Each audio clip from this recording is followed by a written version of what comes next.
so welcome back. Happy to have you with us. Unfortunately, Marcus and Adam could not be with us today, but Marcus Brown has fought at Barclays Center more times than any other fighter in our building. So obviously he's part of the family, and Adam, he's fought there a couple of times, and he's also fought at the Coliseum, another building that we own, so we're thrilled to welcome him back as well. I'd be remiss if, first and foremost, I didn't thank PBC, Lou DiBella, Stephen Espinoza, our great partners.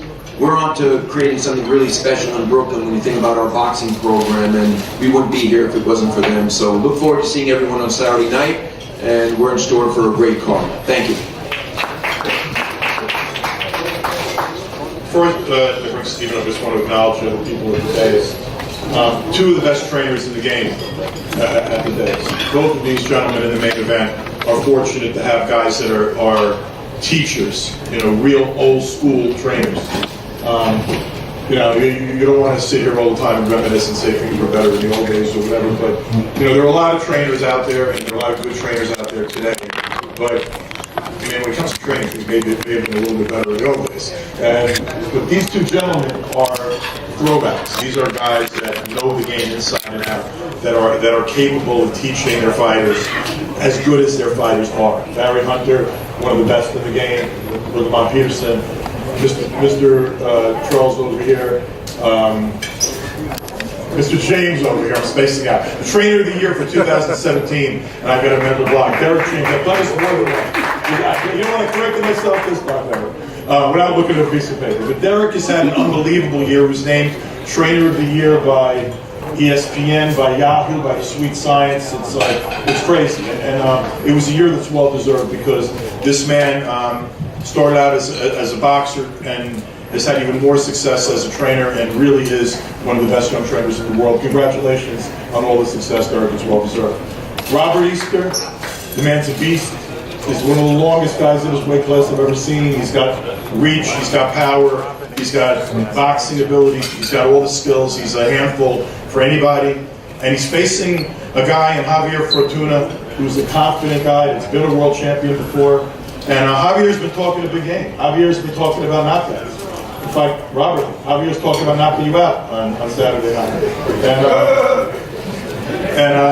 Javier, you want to see that. You want to see a guy come into a fight like this with that kind of confidence. So we got a great night, and 2018 for Showtime Championship Boxing is starting out the way 2017 started out. When the best fought the best, when Badou Jack fought James DeGale at the Barclays Center, we had a great crowd and a great night. And this is going to be another great crowd, another great night, great fights, brought to you by Showtime, brought to you by Stephen Espinoza, who right now is been presenting for month after month after month. It's multiple years at this point, the best in boxing. It's my pleasure to bring up Stephen.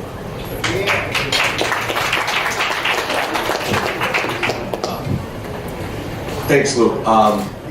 Before I get started, I wanted to also add my congratulations to Derek for Trainer of the Year. It's an easy vote this year, well deserved, and congratulations. I love my job, and there's a lot of reasons why, but I'll give you a couple of them.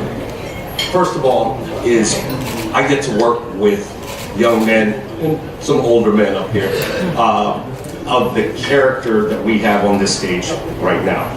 In terms of representing the sport, you don't get any better than Lamont Peterson and Errol Spence. You don't get better than Derek James and Barry Hunter. The character of these guys, the professionalism, they're classy representatives of the sport. And certainly I'm not leaving out Robert and Javier as well. I'm proud to be working with these guys, and we're proud to be on the network.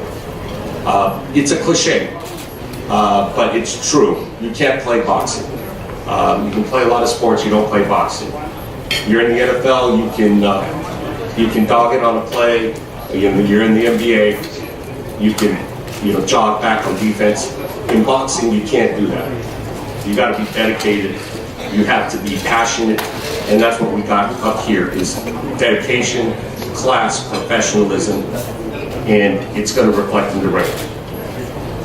You know, there's a lot of boxing on TV nowadays, which it's a great thing.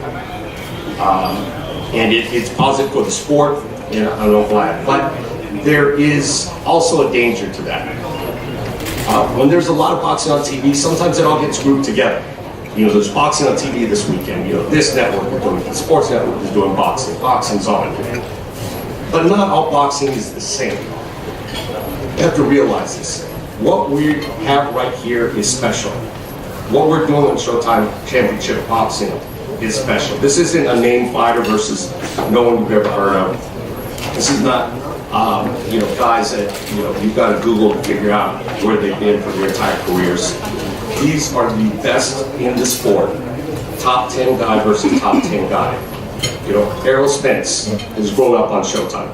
He made his pro debut on Showbox. He won his world title on Showtime. He's making his first defense on Showtime.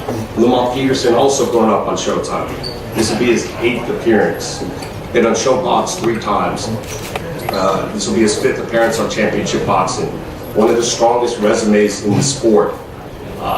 And gave up his title for this opportunity. You know, think about that again. Lamont had the title, and he gave it up to take this fight. That's the kind of, you know, special fighters we have on this card. You know, Robert Easter and Javier Fortuna, another matchup of top 10 guys. There's the top 10 guys. You know, not all boxing is the same. What we have here, what we're doing here is special. This isn't just another network doing boxing. This is the cream of the crop. This is the best of the best. You know, Kanaki versus, you know, Kaladze with Marcus Brown and Tattoo. You know, those are main events on other networks. You know, and I'm glad that we'll be streaming that, and everyone should be tuning in. It'll be streaming at 7 p.m. This coming weekend. But again, with all the boxing that is going on, let's not group it all together. This is the cream of the crop, the best of the best. What we're doing on Saturday night is special. Thank you.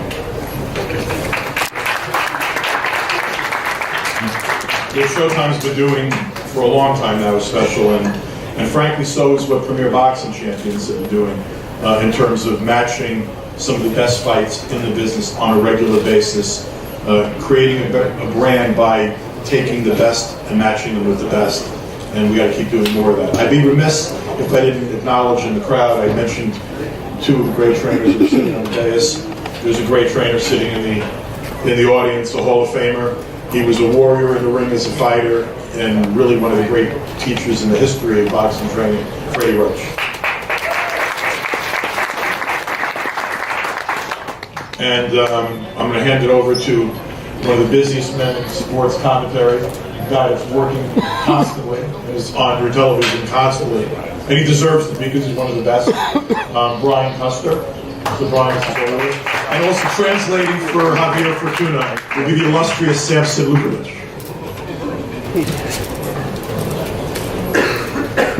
Thank you, Lou. Good afternoon, everybody. Of course, on Saturday night, 2 world title fights on Showtime Championship Boxing. We'll begin tonight with Robert Easter Jr., Javier Fortuna, and Robert making his 3rd title defense of his IBF Lightweight World Championship, so we'll begin there.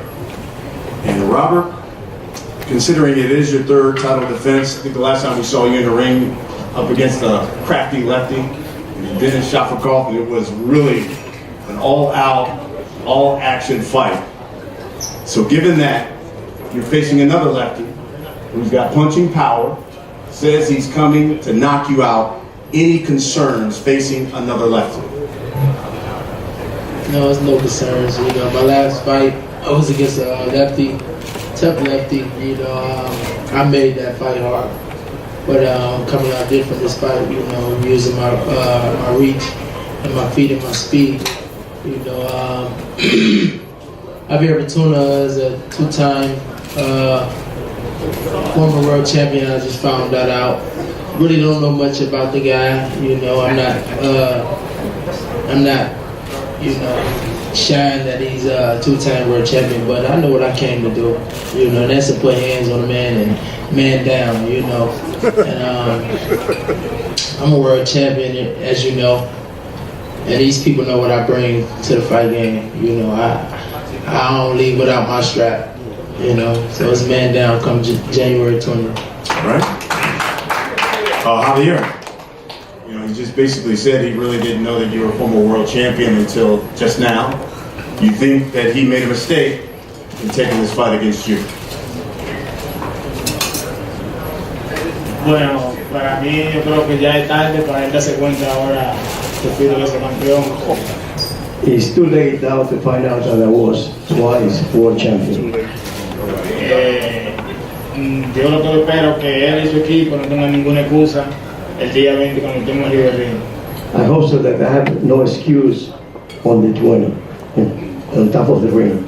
Porque ese título me lo llevo yo para República Dominicana y la fanaticada de los ceros. And that time I will take it to the Dominican Republic for my fans. Ya hasta ese día llegó esto tiene siendo sobre ese título. I'm dreaming about it and I will take it with me. Con Dios por delante ese título será mío. God in front, I will bring that time for me. Robert, just your response. He got a man talking for him, but he ain't gonna have a man fighting for him in there. That's all I gotta say. Javier, what would a win over a world champion like Robert Easter Jr. do for you in your career?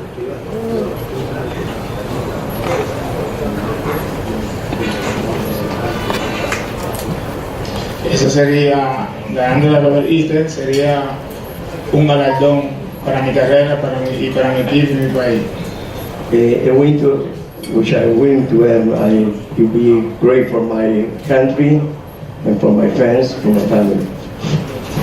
And Robert, we'll wrap it up with this. Certainly, we're looking forward to Saturday night. What about the future for you? Will we see you fighting a lot more in the year? You talked about unifying titles. What does 2018 look like for Robert Easter Jr.? Of course, I want to unify these titles. You know, boxing is all about showing that you're the best and fighting the best, and that's what I want to do.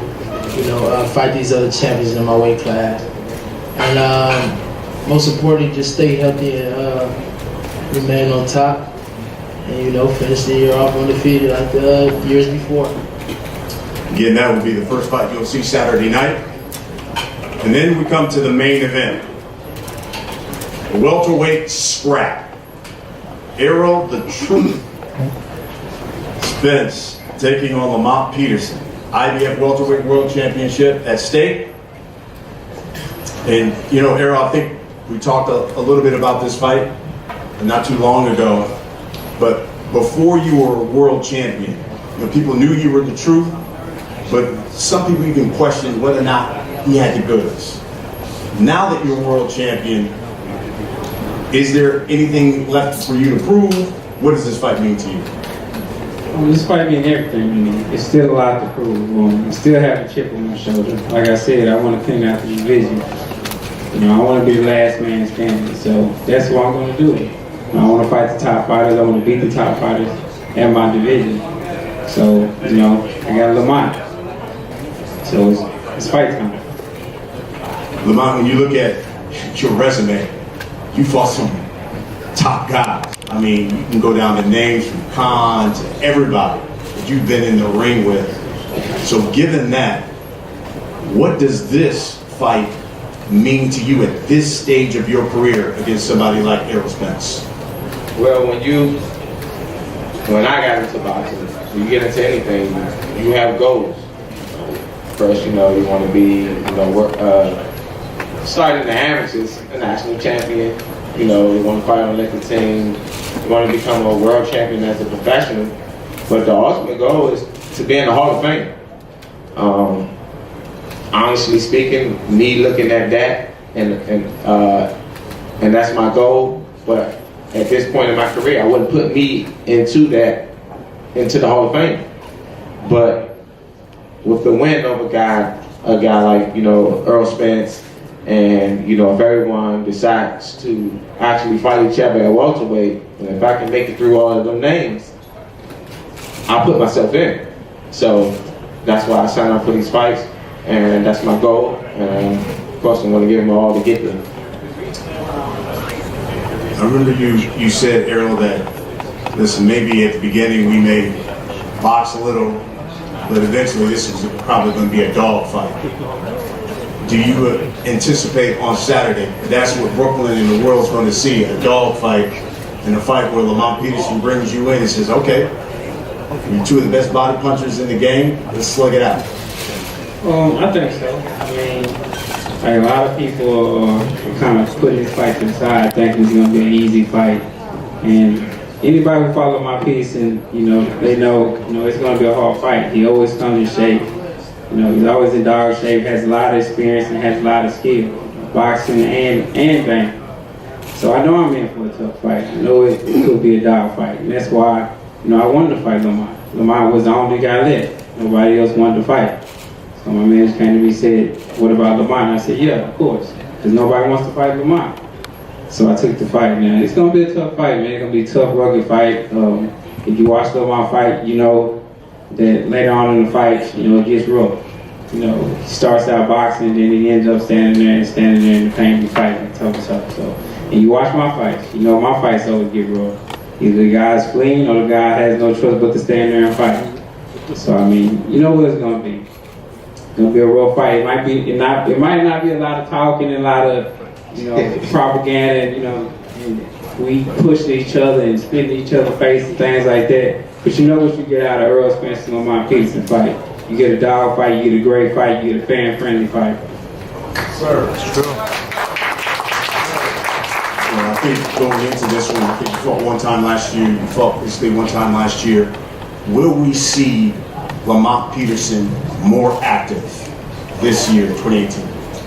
Hope so. You left it to me, I'll fight every month. I love boxing that much. But I know, it's a business side of boxing, and I'm okay with that. But I know, with a victory this weekend, it helps me fight more often. You kind of get caught in those situations where a lot of times you're at the top level and you might lose a fight or two, and then those top guys don't want to take that chance. They know your worth, but they can always use that against you. So I think I can regain my footing with that with a victory this weekend. And when you look at your resume and the number of people you fought, there's no question. People don't question, guys, he's come up short. How do you respond to that? I can't respond to it.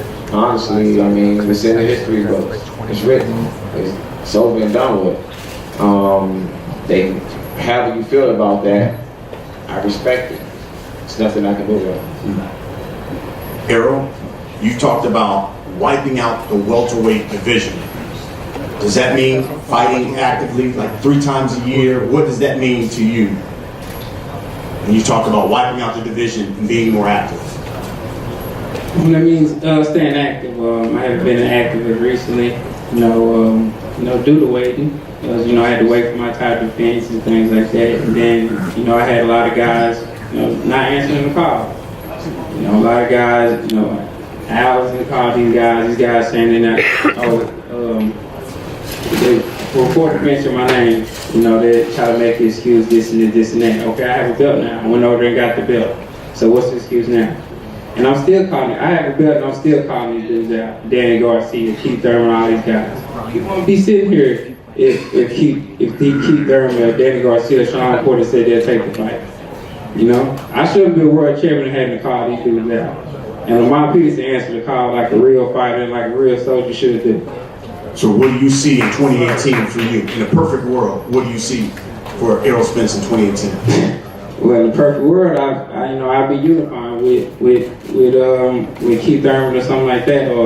But I want to fight 3 times a year. I'm going to stay active. I'm not going to wait on, I'm not going to wait on anybody or, some you don't get back is time. You don't get time back. So I'm not going to wait around and be waiting on fighters to get ready and, they need to have tune-up fights or they want to fight me in 2020 and things like that. I'm not going to wait at all. Barry, you've been with Lamont a long time. Why don't you tell the people what you've seen in camp and maybe give them a sense of something that they don't know about Lamont going into this fight? I can't say it's nothing that that'll be different. And you know us, and everybody we prepare for, you can be 0-20 or 20-0. We prepare for it the same way, as if you're a world champion, undisputed or what have you. This is a sport that you can never ever sleep on anybody, because all it takes is one punch.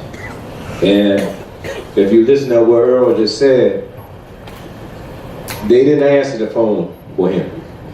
Keith Thurman, Danny Garcia, we were going down the line. Lamont was the same way. He was avoided, as if they were boogeymen or something.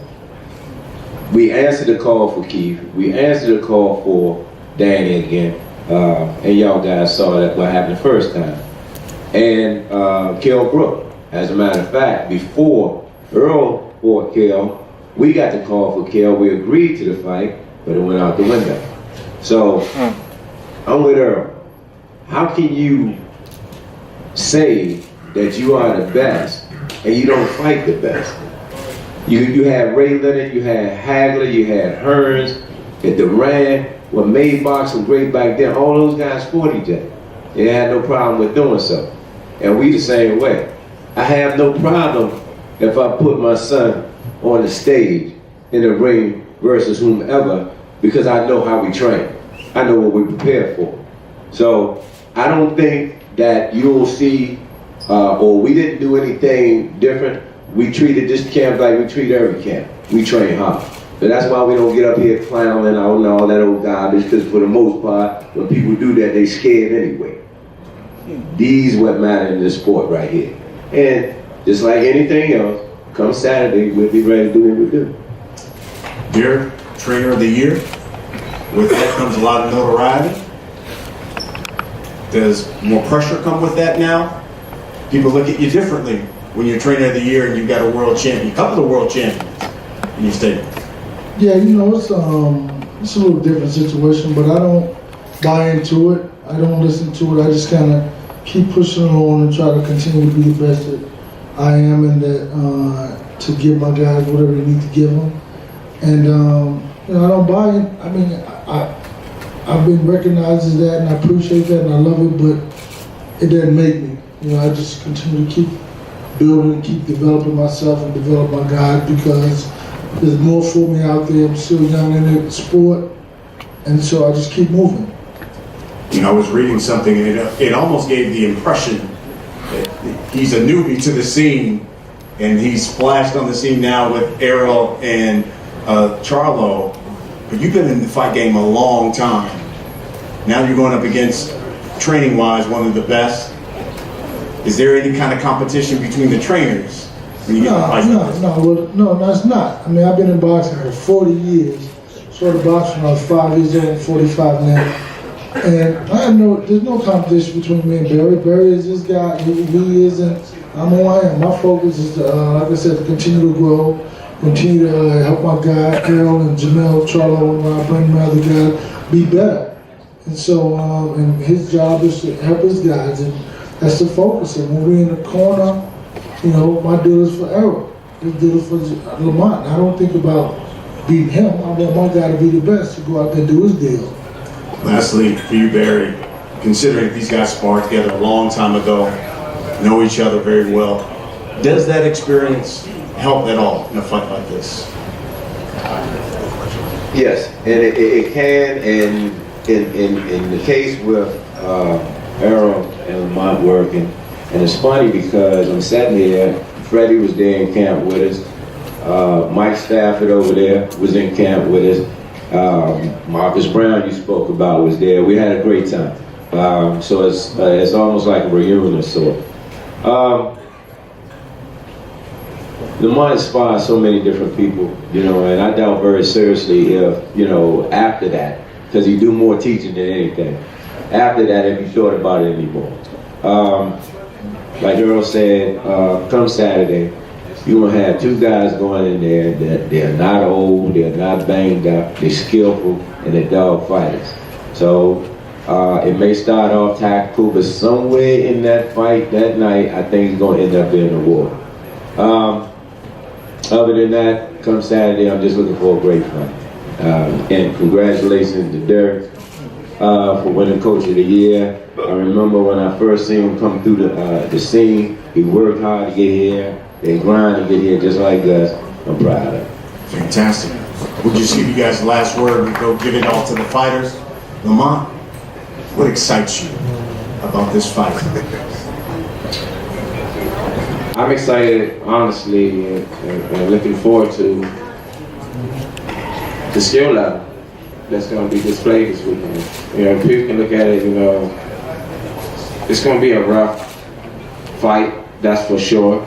But what I look forward to is the technique, the skill level, defense, offense, being able to translate between both of them.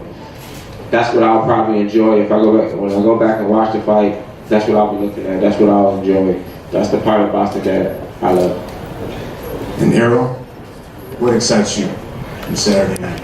I'm just excited to fight. I just like to fight. I'm excited to fight. I'm excited to be under the bright light in front of those cameras, in front of all the fans, and Does it excite you to be back in New York? I mean, obviously you were born here, but obviously I know you're a Dallas guy and went there as a baby, but you still got family here in New York, and definitely I'm excited because you know, my family get to see me fight live. You know, they don't have the funds to go come you know, overseas to watch me fight or anywhere else. So you know, it's exciting for them to come see me fight and display my skills in front of them. all right, we're gonna take some questions from members of the media. We've got Matt here. Just please acknowledge who you are and let them know who your question's for. Keith Heidick from BoxingSing.com. My question is for Lamont. Lamont, what impressed you about Errol's performance against Kell Brook? He displayed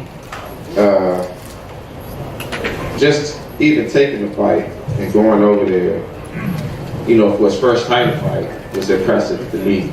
Because a lot of times when a young fighter, especially one who is talked about as much as Errol is, they kind of take their time and be patient with the fighter, and he normally fights an older, more washed up fighter to get his championship. But he ended up fighting a guy that was in his prime, in his country, and to will himself to win that fight says a lot about him. I was impressed.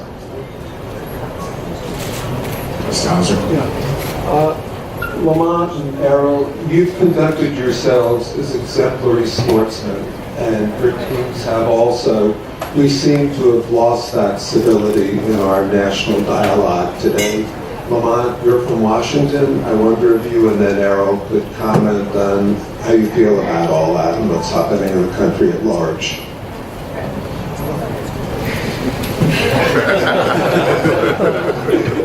You had two questions? You said how do you feel about the national dialogue today and the lack of respect that seems to be emanating from the White House towards people? I mean, it's fight week. We ready to fight. You're ready to fight, but you treat each other with respect. And Errol, you commented the last time you were in New York about the national anthem protests, so I wondered if you could pick up on that. And both of you talk in general about what you see and how you feel about what's happening in this country today. I mean, and if Barry and Derek want to join in, that's fine. I mean, it's basically what I stated, you know, when we talked at the press conference. I mean, people have freedom of speech to say whatever they want to say, so I mean, that's just about it. Well, for me, I just feel like I'm going to I respect everyone who get in the ring. And honestly, just if I saw you and didn't know you, I'm going to respect you. And that's just who I am. I feel like a lot of other people should be that way, but they're not. And I just have to respect that too.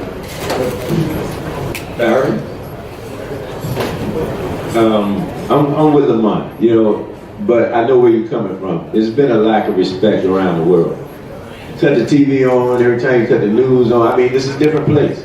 It's a different world now. So I think, I don't want to sound corny, but we do need more love out here to survive. You know what I mean? If not, you know, it's going to be even worse. So just keep loving each other and doing what we do. Radio Raheem, boxing scene. Errol Spence, you talked about being frustrated trying to get other champions to answer your call, to take fights. I'm curious for you what constitutes a true champion, how you conduct yourself, how you select fights. And Lamont Peterson, you talk about wanting to be in the Hall of Fame, that's what drives you. I'm curious what you think constitutes a Hall of Fame fighter, what gets a guy in there, what does he have to have or do to be worthy of that honor? Well, I guess I'm first. For me, of course, winning multiple world titles, being able to do that throughout, MAC. I wouldn't ask anyone to, to jump up weight classes like Pacquiao, like that's rare. But to be within that range and to take on all comers at any time and to represent yourself the best way you can. When you get to those big stages and those big fights, I think you have to win more than lose. And at this point, I'm kind of right there. And if I feel like if I can run these last few off for the next few years, I should be good enough to be in. And what make a true champion is just, I'm not saying, you can fight anybody, who calls you out and things like that, because at the end of the day, it's still a business. So, you gotta feed your family, you gotta go what makes sense. But, when a true champion, fight other champions, especially when they're available. If you got another top fighter available, number 2 or 3 top fighter available, you have another champion available, you fight him. Or you don't avoid questions, or you don't, go around questions, or, try to prolong something, or say you're not gonna fight this guy and do this and that. You fight that fighter, you fight the next champion that's available. So that's what a true champion does. Guys, we want to thank you, all of you members of the media, the opportunity to get your one-on-ones. I want to say to Javier, to Lamont, to Errol, to Robert, best of luck to you Saturday night. It all begins at 9 p.m. Eastern on Showtime Championship Boxing. As we conclude, we would like to have the fighters to face off.